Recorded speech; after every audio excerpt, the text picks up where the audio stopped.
Hi everyone, welcome to Key to Blogging, and in this video I will show you how you can add a infinite scrolling to your Fletro Pro theme.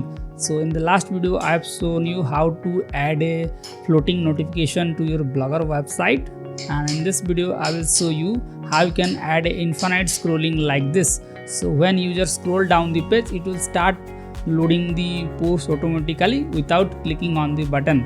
But if I go to the Techly website here, and here I am using the Fletro Pro theme, and if I scroll down the page, it is not loading the post automatically. I have to click on the load more post button here, and then only it will start loading the blog post. But here in this case the posts are loading automatically. So let me just show you again. So when I scroll down the page, it will start loading the content automatically like this. So let's check how you can enable this infinite scrolling option in your Fletro Pro theme. So for this I will go to the Blogger theme here, and here I will click on the edit HTML.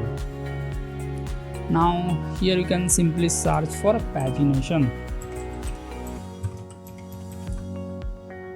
like this, and here you will see this option load more pagination, and here you need to tweak a little bit.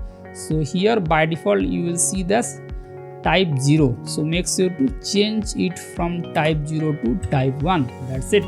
Now your infinite scrolling will be activated in your Fletro Pro theme. So let me just click on save here. Now let's go to the Techly website, and let me just refresh this page. And when I start scrolling the website, it will start loading the content like this. So it will load the content infinitely, and user don't have to click on the load more button every time. So in this way you can enable a infinite scrolling to your Fletro Pro theme. So if you found this video helpful, then make sure to hit the like button, and I will see you in the next one. Bye bye.